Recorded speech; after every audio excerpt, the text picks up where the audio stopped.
J'organise un nouveau concours d'écriture et je vous explique tout dans cette vidéo. Pas mal l'intro, non? Alors ce qu'on va faire, c'est que je vais vous donner les règles, l'organisation générale du concours, les récompenses aussi, et je vais essayer de vous distiller quelques conseils pour avoir plus de chances d'être sélectionné, de gagner, tout simplement. Donc je vais essayer d'être concis, mais je sais que j'ai cette fâcheuse tendance à m'égarer, surtout quand j'ai pas de script précis auquel je dois me tenir. Donc ce que je vais faire, c'est que je vais mettre des chapitres, un chapitrage là en dessous de la vidéo, comme ça vous pourrez aller sauter directement à la partie qui vous intéresse. Si vous êtes des gens pressés, voilà, on est tous des gens pressés maintenant, donc voilà, allez cliquer en bas. Ceci étant dit, si vous comptez participer sérieusement à ce concours, je vous conseille de tout écouter parce que, comme je vous l'ai déjà dit, je vais sûrement distiller quelques petits conseils ça et là qui vous permettront d'avoir plus de chances d'être lu et aussi de gagner tout simplement le concours. Donc voilà, restez bien jusqu'à la fin. Je suis vraiment un youtubeur. Voilà, ça fait un moment que j'ai envie de refaire un concours d'écriture. Le tout premier s'est très bien passé. Et depuis, vous avez été assez nombreux à m'envoyer des messages et à me solliciter pour me demander quand est-ce que j'allais en refaire un.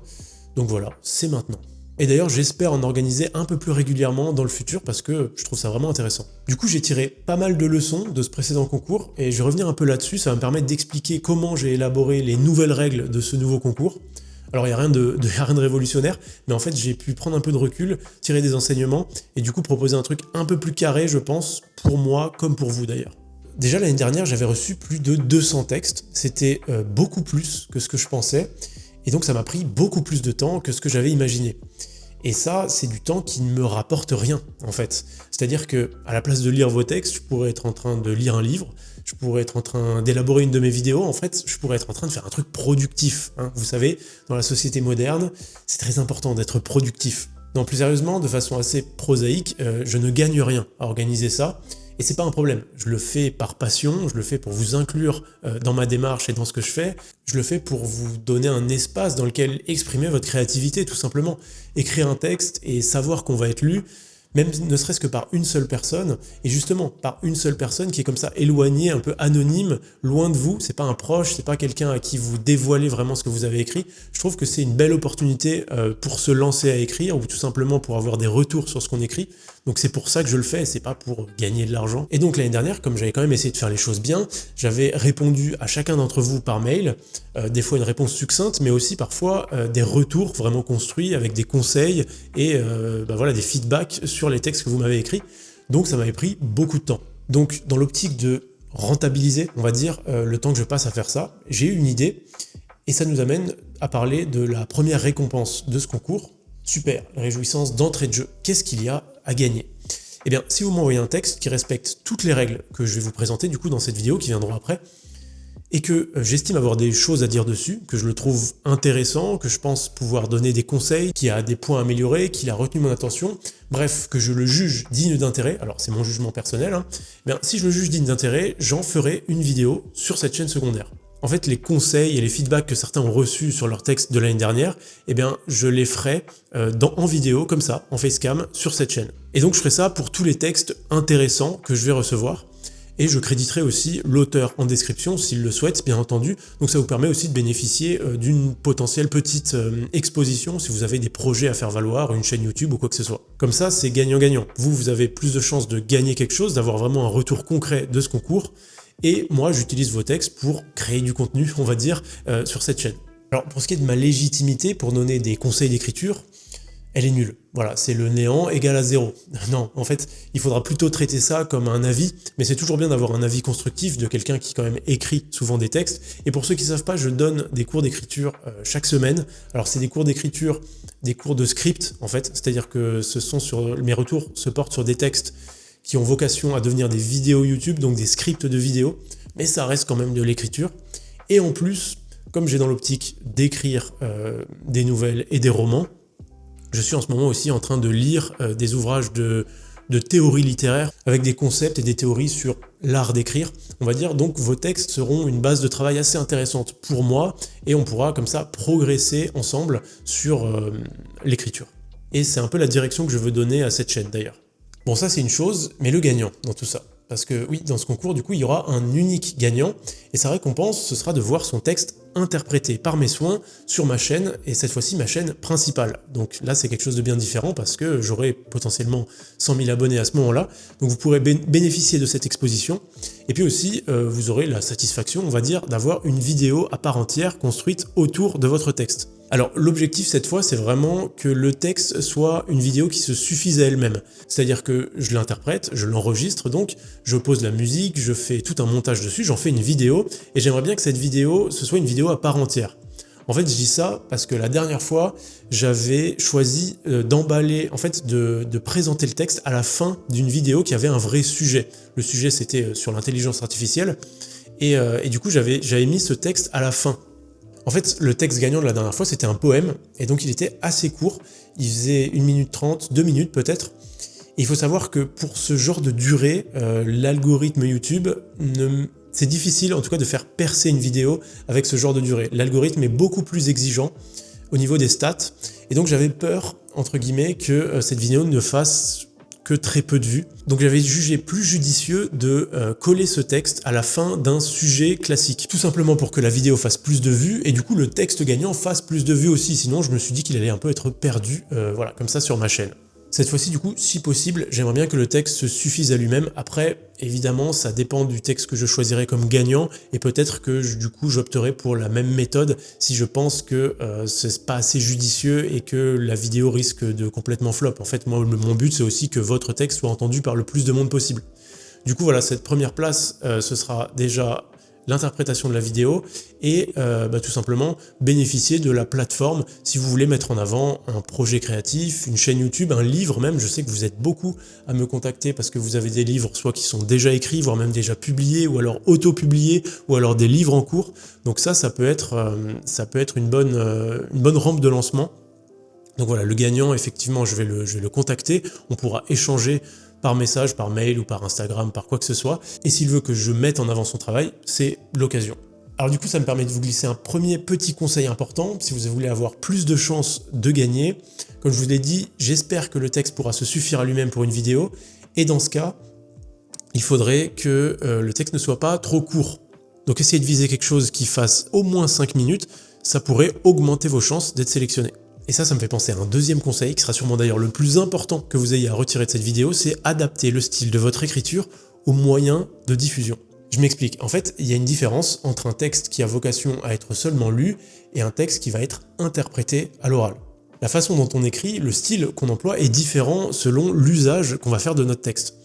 Alors, certains puristes qui ont beaucoup lu Flaubert diront qu'un texte bien écrit doit bien sonner à l'oral, et je suis plutôt d'accord avec ça, d'ailleurs. C'est la fameuse phrase de qui d'ailleurs?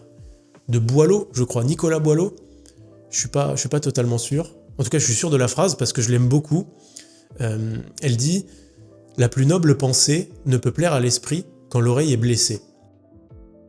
Ceci étant dit, pour nous, humbles mortels qui ne sommes pas des génies avec le talent d'un Nicolas Boileau ou d'un Gustave Flaubert dont je parlais juste avant, notre style rédactionnel et notre style oral pour un discours, ils sont potentiellement différents.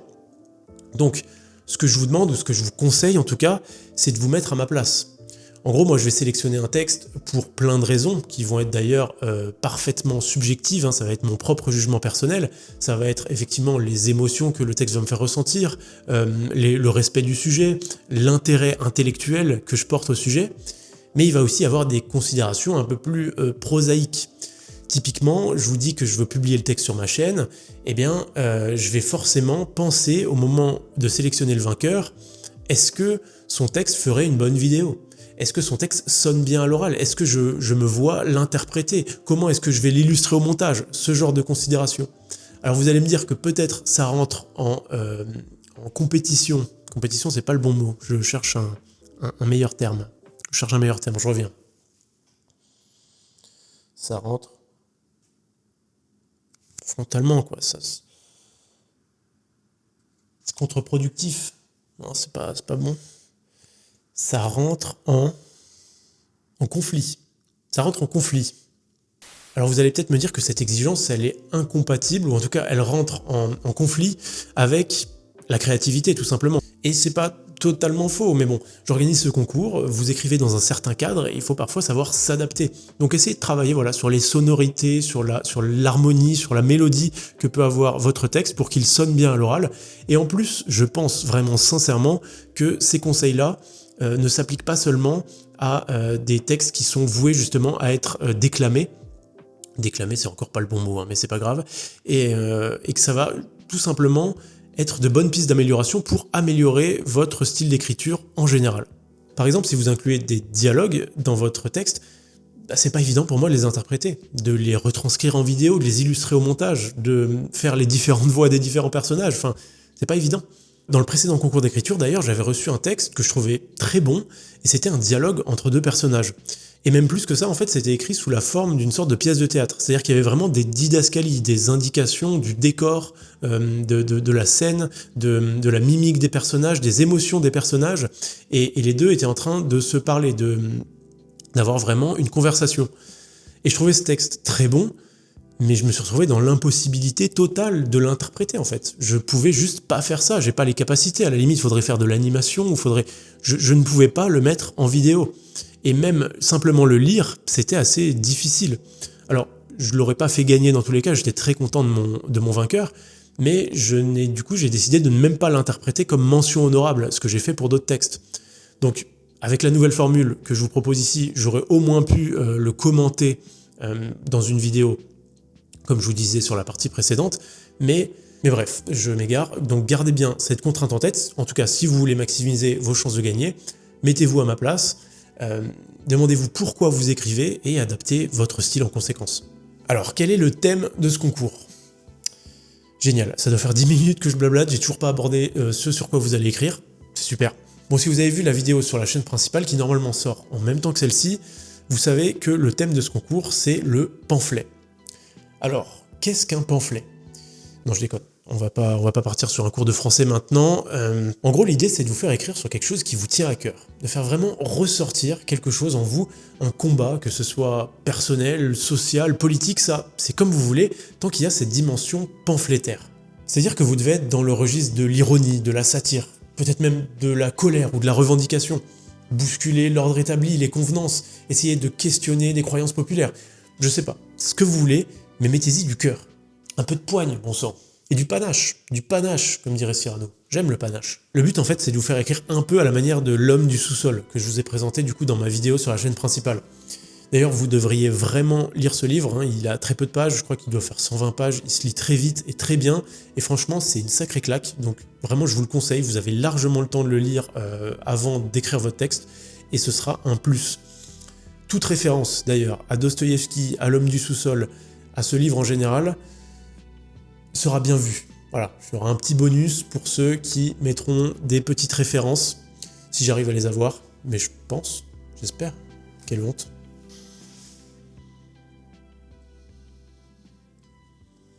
On est reparti. Et du coup, venons-en aux contraintes que vous allez devoir respecter, parce que j'ai mis en place des petites règles que vous allez devoir appliquer pour que votre texte soit valide. En fait, la dernière fois, je vous ai dit, j'avais reçu beaucoup de textes, et ça, c'est pas vraiment un problème en soi, mais le problème, en tout cas, ce qui m'avait un petit peu gêné, c'est qu'une bonne proportion de ces textes, c'était en fait du recyclage. C'est-à-dire que les participants avaient pris d'anciens textes qu'ils avaient déjà sous le coude, je sais pas, par exemple des vieux carnets, ou alors si vous aviez déjà l'habitude d'écrire et que vous aviez du coup déjà des textes prêts, en fait, et du coup vous me les aviez envoyés en disant que c'était de la participation au concours, mais ce n'étaient pas des textes qui étaient écrits spécifiquement pour le concours. Et ça, je l'ai bien vu. Il y en a, c'était carrément des textes écrits voilà, tels quels.